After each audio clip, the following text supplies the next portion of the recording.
Épouse, sa prière est particulière, sa prière est puissante parce que celui-là, il fait plus que croire que Dieu est puissant. Il aime le nom de Jésus, aime Jésus, sois un passionné de Christ, aime sa grandeur. Et quand tu aimes quelqu'un, tu aimes apprendre du temps dans sa présence. Comment on sait que des gens n'aiment pas le nom de Jésus? Tout se trouve dans le temps qu'ils aiment prendre avec le Seigneur. Vous savez, quand vous aimez une personne, vous prenez du temps avec elle sans chronométrer le temps. Lorsque vous voyez un chrétien qui est dans la présence de Dieu et qui regarde constamment sa montre en train de voir quand est-ce qu'on finit, vous sentez qu'il n'est pas un amoureux de la présence de Dieu. Amen. Quand vous aimez une personne, vous savez que vous avez des difficultés à vous laisser partir. Vous avez toujours une causerie. Je me souviens de plusieurs parmi nous ici qui viennent me rendre des témoignages lorsqu'ils tombent amoureux. Il y a un fils peut-être qui me disait, il a commencé à parler avec sa fiancée à 22h. Ils ont fini vers 4 5 heures du matin en train de causer. Je dis, mais vous vous êtes dit quoi pendant cette période-là? Vous vous êtes dit quoi? Amen. Quand vous êtes amoureux, vous êtes un peu fou. Il y a des filles comme ça, quand elles sont tombées amoureuses, papa dit même reste dans la maison, elles ont sauté la clôture. L'amour fait qu'on fait de la folie. L'amour est comme ça. Est-ce qu'on est ensemble? Tu dois faire la même chose pour Jésus. C'est ce qu'on appelle aimer le nom de Jésus. Ceux qui s'attendent au miracle de Jésus ont la foi dans le nom de Jésus. Le type d'approche qu'ils ont avec Dieu, la manière dont eux ils révèrent le nom de Jésus, c'est un waouh, le nom est puissant, le nom va m'ouvrir des portes. C'est très bien. Ils ont juste la foi dans le nom de Jésus. Alléluia. Mais il y a plus grand que la foi dans le nom de Jésus. Il y a l'amour de son nom. L'amour de son nom, c'est encore au-dessus. Quand vous aimez son nom, vous passez à une autre dimension. Alléluia. C'est ceux-là, quand ils commencent à prier, Seigneur, je te laisse. Et non, il faut que je prie encore. Ils aiment ça. Et quand c'est comme ça, vous ne comptez pas. C'est toute votre vie qui se libère pour la personne. Aime le nom de Jésus. Que ta relation avec Jésus ne soit pas intéressée. Laisse-moi te poser la question pour savoir si tu aimes Jésus véritablement. Si Dieu même descend et puis dit annonce officielle du ciel. L'enfer est fermé. Dorénavant, plus personne ne part en enfer. Est-ce que tu vas venir à l'église? Ça dit, quelle que soit ta vie, tu vas plus en enfer. Je suis convaincu que beaucoup d'entre vous vont venir me saluer. Pasteur Sanogo, je veux vraiment te remercier. Tes enseignements nous ont fait du bien. Mais on nous dit qu'il n'y a plus d'enfer. Eh, pasteur!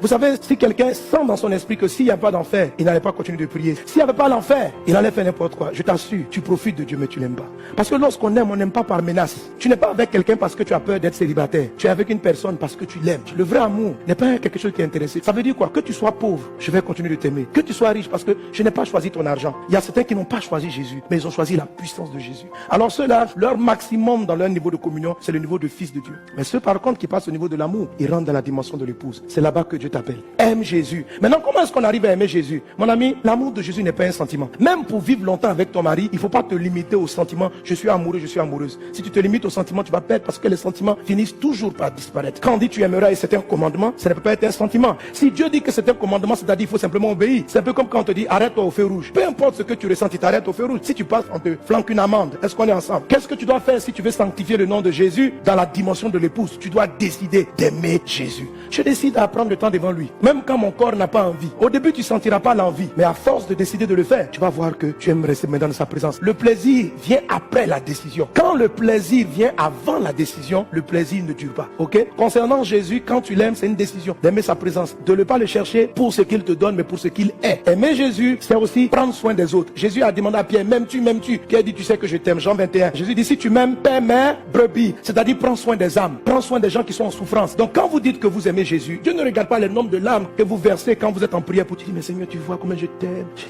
puis tu te traînes par terre, alléluia. Dieu n'est pas impressionné, parce que ça peut être sentimental. Ce qui l'impressionne lorsque tu dis que tu l'aimes, c'est la manière dont tu traites ton voisin. C'est le fait de tenir compte d'autrui, de ne pas regarder tes propres intérêts. Si par exemple tu viens au culte, que ton voisin qui est juste à côté de toi ne t'intéresse pas du tout, que tout ce qui importe pour toi, c'est le message du pasteur, c'est est-ce que tu vas pouvoir saluer le pasteur à la fin, est-ce que tu vas pouvoir lui expliquer tes problèmes, tu es en train de rater quelque chose. Dieu est à côté de toi, juste à côté de la personne. Aie un peu d'égard pour la personne. Occupe-toi d'elle. Salue-la à la fin du culte. C'est ce qu'on appelle aimer Dieu. Si tu es là et puis tu regardes, que tu vois, ça fait 2 fois que tu t'assois à côté de la personne, qu'elle arrive en sandales, ça veut dire qu'elle n'a pas de chaussures. Le dimanche qui suit, tu lui offres une chaussure. Ça, c'est aimer Dieu. Est-ce qu'on est ensemble? Un chrétien qui fait du bien à son prochain à cause de Dieu, le jour où il va dire Père, souviens-toi de moi, le Père va se quoi? Ça c'est mon amoureux, c'est mon amoureux. Il arrive en puissance. Parce que quand tu aimes une personne, tu t'occupes de ce qui lui tient à cœur. Qu'est-ce que Dieu aime le plus? C'est les âmes. Dieu a tellement aimé les hommes qu'il a donné son fils unique. Le gars qui est à côté de toi, là, la fille qui est à côté de toi, Dieu a donné sa vie pour elle. Aimer Dieu, c'est ça. C'est faire du bien aux gens. Vous savez, il y a différentes manières de perdre le troupeau. Tu peux le faire pour que les gens t'apprécient, ou tu peux le faire parce que les gens sont dans le besoin. Dieu n'a pas choisi les gens parce qu'il a besoin d'être apprécié par eux. Il a toute gloire. Qu'est-ce que tu vas lui dire? Il n'a pas besoin de toi. toi. Mais c'est juste par amour. Et quand vous savez aimer votre prochain, vous savez relativiser par rapport à votre souffrance. Il y a des gens qui sont là le matin, Père, regarde ma vie, tout est misérable. Ça fait 4 ans, j'attends le mariage. Oh, je souffre. Frère, vous voyez des personnes, ils sont nés comme ça. Un pied retourné, un pied là-bas. Il est né avec ça. Il y a des choses que tu es venu, tu as constaté. Est-ce que tu as choisi le lieu de ta naissance? Tu as choisi ta famille. Et tu vois ces gens, ils sont nés avec ça.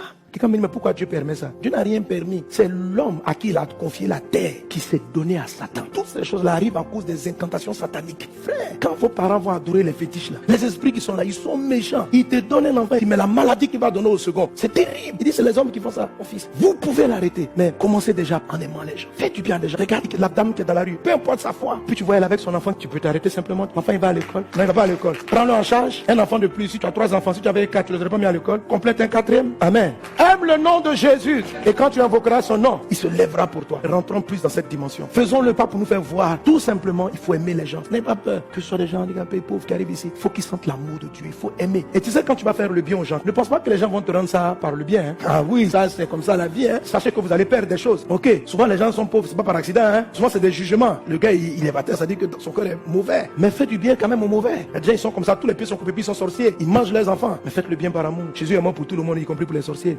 Est-ce qu'on est ensemble? Pour ça, il faut savoir ne pas regarder ce que vous perdez. Il faut savoir regarder ce que la personne a perdu. On raconte l'histoire d'un homme qui un jour marchait dans un couloir. Un jeune homme est arrivé, il a bousculé, lui a enlevé la sacoche. Le se lève, jeune homme. L'enfant se retourne. Le vieux, tu dis quoi? Il dit, s'il te plaît, j'ai encore un peu d'argent ici. Et le jeune a été touché. Mais pourquoi tu me dis ça? Et non, je suppose que si tu as pris mon sang, c'est parce que tu as faim et que tu as des besoins. Donc je voulais compléter. Parce que ce qui te donne n'est pas suffisant. Ce jeune homme a donné sa vie à Jésus. Est-ce qu'on appelle aimer? Aimer le nom de Jésus, c'est faire les choses par rapport à Jésus. Tu peux regarder, il a pris mon sac. Comme tu peux regarder, voilà quelqu'un que Dieu a créé qui est devenu voleur. Quelle tristesse. Moi j'ai vu des mamans, quel que soit ce qu'on dit de leur enfant, elle l'aime, elle va aller en prison, le nourrir. Et c'est pas un amour pour dire qu'elle cautionne son attitude. C'est que dans son cœur, elle continue d'espérer que ce jeune homme devienne bien. À un moment donné, tu aimes tellement le nom de Jésus que tu ne regardes pas ce que tu perds, tu regardes ce que les autres ont perdu. Parce que toi, on ne peut plus rien t'enlever. Christ est ta vie. Si vous sanctifiez le nom de Jésus par l'amour de Christ, c'est comme ça que vous rentrez dans la dimension de l'épouse. C'est possible. Comment on y arrive? Par décision, pas par sentiment. Faut pas dire, Seigneur, moi je suis méchant. Quand les gens me font du mal, je veux leur faire du mal. Non, tu sens que tu veux faire du mal, mais décide de faire du bien. Et il y a des méchants, quand tu le vois, franchement, tu vas dire, Dieu, finis avec lui. Ça arrive à tout le monde, mais tu dois prendre la décision. Ta bouche va dire, finis avec lui. Je l'aime. Oh, c'est la haine même qui est dans ton cœur. Mais pourquoi tu l'aimes? À cause de toi, Jésus, hein, je l'aime. Ton cœur te brûle. C'est une décision. À un moment donné, ton cœur va arrêter de brûler. Et puis tu vas commencer à être patient envers les gens. Ce n'est pas de l'hypocrisie. C'est juste que, comme Jésus t'a dit d'aimer ton ennemi, tu prends la décision de l'aimer quand ton corps et ton âme le sont de le rejeter. Au début, tu vas muscler ta bouche. Le coup de poing de partir. Il y a des fois même ça va partir. Après, tu te dis, je ne veux pas dû faire ça. Parce que ça n'honore pas mon Jésus. Est-ce qu'on est ensemble? C'est comme ça que vous contribuez à faire venir le règne de Dieu. Dis avec moi, Seigneur, que ton règne vienne.